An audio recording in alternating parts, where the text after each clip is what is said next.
Greetings and welcome back to room 303 in our Talks with Walt, as we are calling our walks through the entire deathbed edition of Whitman's Leaves of Grass. We have spent some time already with the inscriptions passages, 24 of those poems, and now we are starting from Paumanok, Section 2. Now our assumption here is that you've already worked with us at learnstrong.net, down that left-hand side in the Talks with Walt list there. You've already worked with us with all the preliminary stuff. You've done the inscription stuff. That's the assumption. You've especially looked at our intro lecture and Section 1. Now we turn to Section 2. Let's jump right into it because our assumptions are that you have some good background knowledge there. We'll read and then, of course, annotate at our three levels. Starting from Paumanok, Section 2. Victory, union, faith, identity, time. The indissoluble compacts. Riches, mystery, eternal progress, the cosmos, and the modern reports. This then is life. Here is what has come to the surface after so many throes and convulsions. How curious, how real. Underfoot the divine soil, overhead the sun. Sea revolving the globe, the ancestor continents away grouped together, the present and future continents north and south with the isthmus between. Sea, vast trackless spaces, as in a dream they change, they swiftly feel, countless masses debouch upon them. They are now covered with the foremost people, arts, institutions known. Sea, projected through time, for me, an audience interminable. With firm and regular step, they win, they never stop. Successions of men, Americanos, 100 millions. One generation playing its part and passing on. Another generation playing its part and passing on its turn. With faces turned sideways or backward towards me to listen. With eyes retrospective towards me. By the way, notice the repetition right away, put it in your notes, of this me over and over again. Song of Myself will be the long poem to follow after our 19 sections of starting from Paumanok.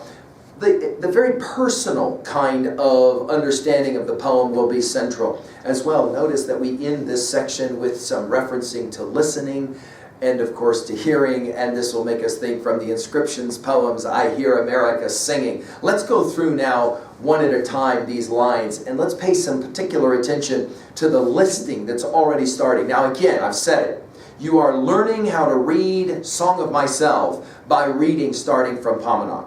You learn how to read starting from Paumanok by, of course, the 24 poems of inscriptions. So let's take a look. We've seen some of this listing already, haven't we? Victory, union, faith, identity, time. Notice we start with 5 of these things, and the first word is victory, which will of course make us immediately think of what he said about the war in his book being won, the saying, right? Notice union is central to understanding Whitman as that politician, that lover of democracy.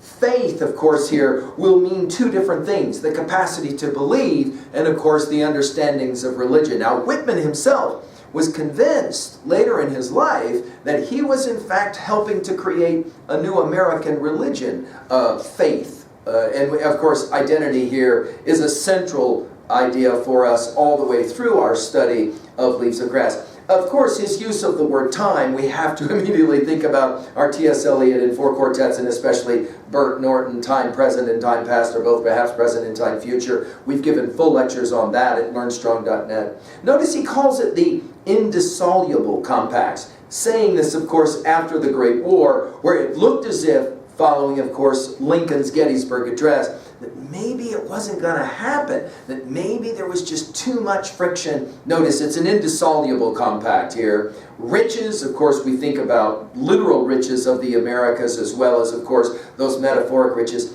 I love the word mystery, and notice now we've got from 5 to 3 as a list in the second line. The enigma. Whitman is always playing this game of, isn't it amazing, enigma or mystery? Then the eternal progress, following is Darwin and the notions of evolution, right? The cosmos is spelled with the K. That's how he will spell it most of the time. We think, of course, about Ken Wilber and Brief History of Everything, as we've talked about in 303 before. The modern reports. This use of the word modern, we'll hear it many times in Leaves of Grass. It immediately makes us think, of course, of Mary Shelley's Frankenstein or the modern Prometheus. This use of the word modern is central, I believe, to understanding how we're going to read Leaves of Grass. He is ancient and modern at the same time, right? He's always trying to play that game, as we call it. The new is the new. The NEW is the KNEW. Everything is built off of other things, right? Then we have, after the three-line stanza, a break. And then we have this almost like vague antecedent of the pronoun this. This then is life. And then he follows it up with, here is what has come to the surface. After so many throes and convulsions, he could be talking about the war, it could be, I mean, this is evolutionary language. This is that urging that we kept talking about in the inscriptions poems that now we're beginning to see. And then he'll say about this evolution, or this coming to fruition, how, twice the word how curious, exclamation point, did you see it? How real, exclamation point. Interestingly, the second how not capitalized, which technically, grammatically, he should do. Whitman is playing games like this all the time. Now, what's up with the exclamation points? Well, he learned some of this, of course, from his study of Shelley, no question. As in Percy Bysshe Shelley. Go back and look at what we say at learnstrong.net about To a Skylark, for example, or Ode to the West Wind, where we'll see those exclamation points, especially in the fifth section, as we comment on. It's trying to create a certain kind of tone, an optimism, we might say, here at the very beginning of Starting from Paumanok. Some readers of the very title, Starting from Paumanok, have said it should be Starting from Paumanok, exclamation point, because we see them so much. Notice what he says next about the inclusive language, over and under and over. Underfoot, the divine soil. Now, by the end of A Song of Myself, we're going to hear about this, because Whitman will say that he is in the soil, look for me under your boot sole, he will say. The divine soil overhead the sun. We immediately think, of course, of St. Francis of Assisi and the ways in which it's so inclusive. He's celebrating everything as he is talking about this thing that's come to fruition, that is a part of the victory, the union, the faith, the identity, right?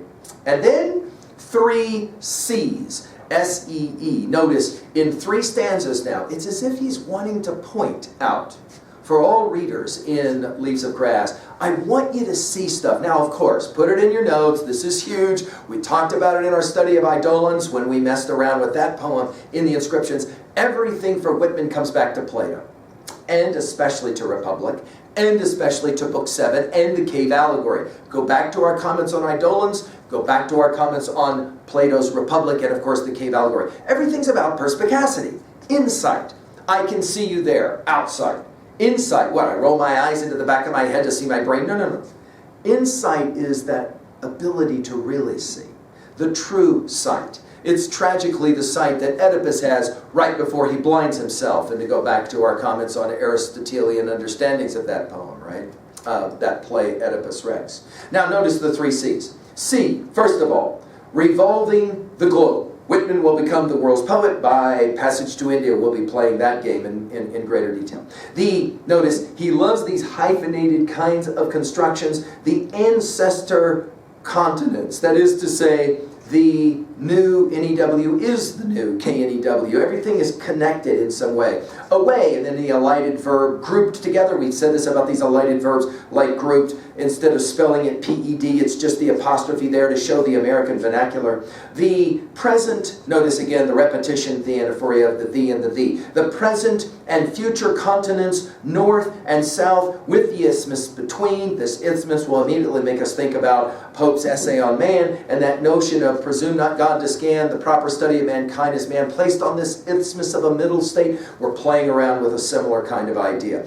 As well, of course, this notion of being between, as we'll talk about it when we do our T.S. Eliot's 4 quartets, between 2 wars, the years of l'entre-deux-guerres, as he will say at the conclusion of East Coker. Here, notice as well, eliciting that idea of Scylla and Charybdis from Homer's Odyssey, of being between, right? In other words, There's so much that's coming. Whitman is always trying to play the role of Prophet Tiresias. There's so much that's coming. See, of course, Tiresias we've mentioned so many times already. Whitman fancies himself, of course, the American Tiresias, the New World Tiresias, to go back to the New World, those last lines of part 1. And here he's telling us to see, to try to see beyond, we might say. And then, of course, the next one. See vast, trackless spaces. And then he uses the simile, as in a dream. Now, we'll come back to Whitman's great poem, Sleepers, and the idea of dreaming and being awake during dreaming. As in a dream, they change. That's that transcending and including that we're always talking about. They swiftly fill. Notice that he's going to talk about how quickly everything seems to be changing. Whitman trying to capture, right, so much of America during his own lifetime, how quickly everything was happening. And then from trackless, we go to countless. Notice he loves to play this game, and later it'll be interminable. Countless masses, and then he uses this word debouche, which means, of course, that emerging from a narrow or confined space to, and it carries with it almost like that blooming idea as well, as we talked about from the inscriptions passages. Upon them, they are now, and then the elided word for covered with the foremost people, arts, institutions. Studying, as St. Augustine led him to his love of trinities, right? Notice, people, arts, institutions, they're all now known in new ways. In other words, Leaves of Grass is helping us to see the future in the moment. And that's going to be huge for Whitman in the third C. Because now he'll talk about projected through time. Go back to those lines from Love Song of J. Alfred Prufrock about projected on a screen. We're having a similar kind of a situation here. This is the forecasting element.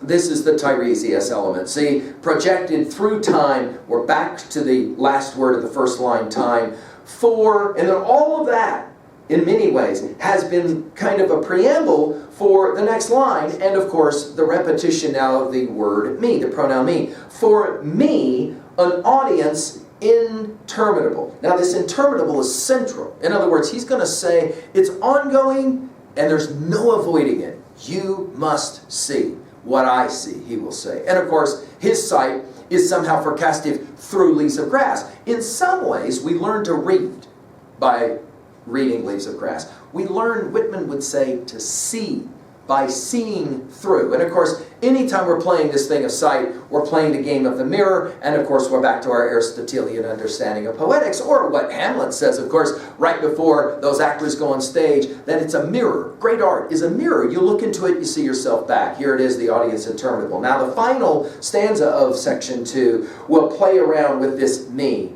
With firm, it's an important word in Leaves of Grass, confidence is always there. And regular step, a foot and lighthearted, I take to the open road. They wind, there's another key word for us, right? Because it plays the game of both walking and sailing, right? They never stop, lifelong learning. And I appreciate that so many of us are really trying to dream of lifelong learning. Can we pick up Leaves of Grass and read it again and again and again? Never stopping. Successions of men.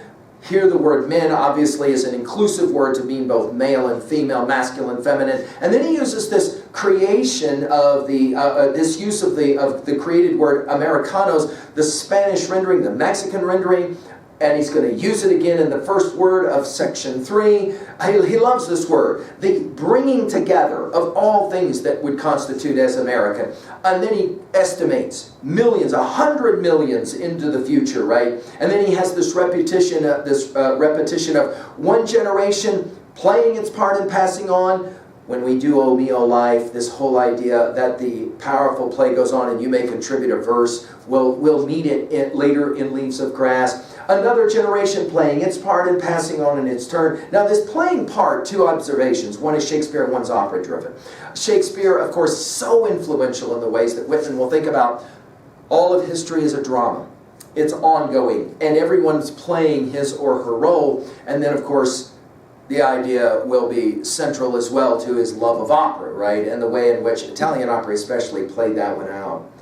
With faces, notice the last two lines again, this repetition of the word with. With faces turned, the alighted verb, sideways or backward towards me to listen. In other words, he's convinced that he is going to be heard through generations. We'll hear much, much more of this as we mess around with poems coming through in Leaves of Grass. I'm thinking of Brooklyn Ferry especially, right? This idea that there is I know you're going to hear me. And he says, notice, you're either going to be by my side and you're going to be looking sideways, or you're going to be in front of me and you're going to be looking backwards. Poets to come was the poem, of course, from the inscriptions that played that game. To listen. With eyes, and then a key word in Leaves of Grass, retrospective. That idea, we're always looking backwards as we are looking forwards. And for Whitman, this is fundamentally what it means to be American. And then ultimately, everything is looking back towards me. Again, the repetition of the word me. Whitman was thoroughly convinced that what makes America so remarkable is that we live in the past and in the future in our present. And it will be foundational to reading of Leaves of Grass that he'll play that game over and over again through art.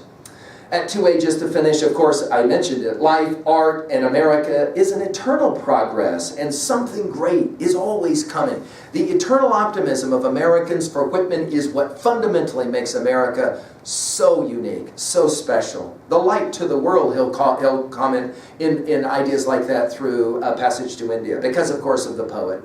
At 2B, well, there's so many things going on here in these few lines. Again, the intentional listing, 5 items in the first line, 3 in the second, 3 in the third, all of stanza 1, right? The use, as we said, of Americanos as well as Cosmos. Find Whitman's use of these different words. And the word debouche, which is kind of strange that he would use this word, and yet it leads us to dictionaries, and that's what we love as well about reading Leaves of Grass. Again, the repetition, the generation playing, the idea of circles. We immediately think, of course, of Emerson's essay Circles, and then the 3 C's, as we might say it. He's telling us, he's repeating it. I want you to see, I want you to understand what's happening right in front of your eyes. At 3A, I've mentioned Pope's essay on man, O Me, O Life. Go back and read that poem and just kind of enjoy that. Here, in many ways, is the genesis of how we'll see it later in Leaves of Grass. I mentioned Emerson, especially Circles. Finally, at 3B, again, always challenging you to try and find some way to relate to what's going on. How about this one? What do you look forward to? In the same ways that you have a sense of the optimism that is a part of what we're looking at here. Another question. He tells us what life is. It's a progress. It's moving. It's eternal progress. But what is it to you? And to what degree do you feel that life is an eternal progress, ongoing? And to what degree are you ready to contribute a part to the play? Well, let's get on. Speaking of play, and speaking of chanting, and speaking of chorus, and speaking of lists, let's get on to the third part of Starting from Paumanok. And I hope now that with 2 of these in, you're ready to really get into the reading of this poem. Thank you.